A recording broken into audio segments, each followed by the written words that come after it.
Hello friends, आप सबका स्वागत है आपके फेवरेट किस्से, कहानियों और कविताओं के संदूक में, जिसका नाम है हिना की कलम से में। आज मैं अपने पिटारे से स्वरचित छोटी सी कहानी आप सबके लिए लाई हूँ, जिसका शीर्षक है सीपों का महल। तो आइए सुनते हैं। धूप और गहरी होती जा रही थी। समंदर की आवाज भी मध्यम हो चली थी। तट पर पड़े सभी पत्थर ज्वालामुखी के समान तप रहे थे। जगमगाते पत्थरों के बीच चमचमाती सीपों भीकू को बहुत लुभाया करती थी। इस चिलचिलाती धूप में भीकू रंग बिरंगी सीप इकट्ठी करने में लगा रहता था। जाने क्या रिश्ता था इन सीपों का और इस लड़के का। जब भी सूरज की किरणें उन सीपों पर पड़ती और उसका प्रतिबिंब जब उसके चेहरे पे पड़ता था तो वो खुशी से झूम उठता था। भीकू, अरे ओ भीकू! भीकू की बड़ी बहन माला ने उसे आवाज दी, चल बाबा बुला रहे हैं, खाना खा ले।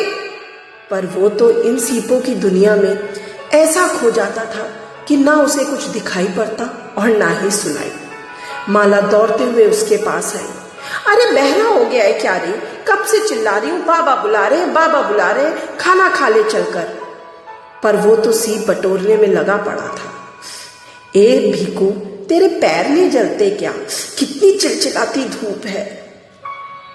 माला, जरा देखिए सीप कितनी सुंदर है, कितनी रंग बिरंगी। दिखा तो सही। हाँ रे, ये तो बहुत ही खूबसूरत सीप है। कितनी अलग है ना, कितनी रंग बिरंगी। ये कहाँ मिली? यही तो मिली है। अरे कहाँ रह गए तुम दोनों? जल्दी आओ, खाना ठंडा हो रहा है। आए बाबा। भीकू और माला दौड़ते हुए घर की तरफ बढ़ने लगे। इतनी धूप में तुम दोनों करते क्या रहते हो? मैं कब से चिल्ला रहा हूँ। वो बाबा आ रहे थे बस। अच्छा ठीक है, चलो दोनों लोग बैठो और खाना खाओ। दोनों भाई बहन एक दूसरे को देखा और खाना खाने बैठ गए। तभी भीकू ने अपनी पोटली बगल में रख ली। अरे इस पोटली में क्या है रे? भीकू ने माला को इशारे से बाबा को बताने के लिए मना किया। माला ने बात पलटते हुए बाबा से बोला, बाबा आज रोटी तो बहुत ही अच्छी बनी है, एक और दो ना। हाँ हाँ लो बेटा। भीकू, आज चलेगा मेरे साथ मछलियां पकड़ने? सच बाबा? भीकू की आंख बल्ब की तरह चमक उठी। सच बाबा, समंदर में? हाँ हाँ भाई, अब मछलियां तो समंदर में ही होती हैं। जल्दी से भीकू उठा, तैयार होकर बाबा के साथ निकल पड़ा। समंदर की लहरों पर भलकाती नाव पर उसको बड़ा मजा आता था। जब नाव हिलोरे लेती तो वह गुदगुदी उसके मासूम चेहरे पर हंसी बिखेर देती थी। 9 साल का ही तो था और 13 साल की उसकी बहन। रामा ने दोनों बच्चों की परवरिश अकेले ही करी थी। जब भीकू 5 साल का था तभी उसकी मां गुजर गई थी। जाल में फंसी मछलियों को देखकर उसको अच्छा नहीं लगता था। उनका तड़पना उसे एक अजीब सी चोट पहुंचाता था। बाबा, ये मछलियां पानी के बाहर निकलते ही क्यों मर जाती हैं? क्योंकि वो सांस नहीं ले पाती ना। तो बाबा ये फिर अंदर तो बहुत तैरती होंगी ना? हाँ हाँ, क्योंकि वो उनका घर है। बाबा, समंदर में तो सीप भी होते होंगे ना, बहुत सारे? हाँ होते होंगे। बाबा, समुद्र में क्या मैं भी जा सकता हूँ सीपे बटोरने? नहीं नहीं, समुद्र बहुत गहरा होता है, अभी तू बहुत छोटा है।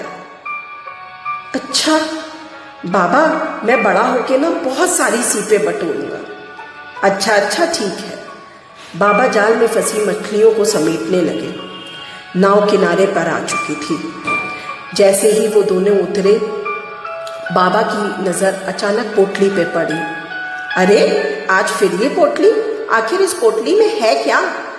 भीकू ने पोटली पीछे छुपा ली।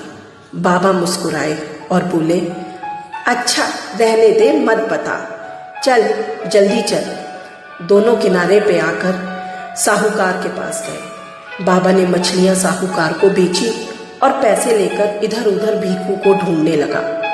अरे तू फिर इन रेत में ये सीपियां ढूंढने लगा? मुझे समझ नहीं आता तो इन सीपियों का करेगा क्या? बस बस बाबा, हो गई, चलो। हाँ जल्दी चल, माला इंतजार कर रही होगी। घर पहुंचते ही भीखू इतना थक चुका था कि पलंग पर लेट गया। बाबा खाना बनाने लगे। माला झट से अपने भाई के पास आई और उसके पैर दबाने लगी। भीखू ने अपनी पोटली खोली और माला को बोला, देख माला, ये साहूकार के पास जो रेत है ना, जहाँ पे वो रहता है, देख कितनी सुंदर यहाँ सीपे हैं। माला ने भी देखा, बोली हाँ बहुत सुंदर है। जल्दी से भीखू ने अपनी पोटली फिर से बांधी और तकिए के नीचे रखकर आराम से सो गया। सुबह होते ही भीखू जोर से चिल्लाया, माला, बाबा कहाँ गए? अरे तू तो ऐसे चिल्ला रहा है, बाबा तो समंदर में चले गए मछलियां लेने। वो बेचारा मासूम मुंह लटकाकर वापस आकर अपनी झोपड़ी में लेट गया। शाम हो आई थी। दोनों भाई बहन बाहर बैठे थे। तभी वो भीखू अपनी सीप की पोटली ले आया। माला, क्या तू मेरे साथ इन सीपों को गिनेगी? इतनी सीपें? हाँ हाँ, चल इन सीपों को गिनते हैं। माला ने सीपों को देखा। इतनी सीपें? भीखू, मुझे तो इतनी गिनतियां भी नहीं आती होंगी। चल गिनना तो शुरू करना। हाँ हाँ, गिनती हूं। माला सीप गिनने लगी। माला ने भीखू की ओर देखा और बोला, क्या तू मुझे बताएगा कि तू इतनी सीपें क्यों इकट्ठी करता है? नहीं, बिल्कुल नहीं बताऊंगा। तू मुझ पर हंसेगी। मैं तुझ पर नहीं हंसूंगी, पक्का, बताना। अच्छा, तो तू पहले कसम खा। कसम से? नहीं, बड़ी कसम खा। तू माँ की कसम खा। माँ की? हाँ हाँ, माँ की। अच्छा, माँ की कसम, मैं किसी को नहीं बताऊंगी। पक्का ना? किसी को मत बताना। हाँ, मैं इन सीपों से महल बनाऊंगा और तेरी शादी में दूंगा। क्या? मेरी शादी में? हाँ, माँ कहती थी ना कि तू तो उनकी राजकुमारी है और राजकुमारी तो महलों में रहती है ना, पर हम तो झोपड़े में रहते हैं।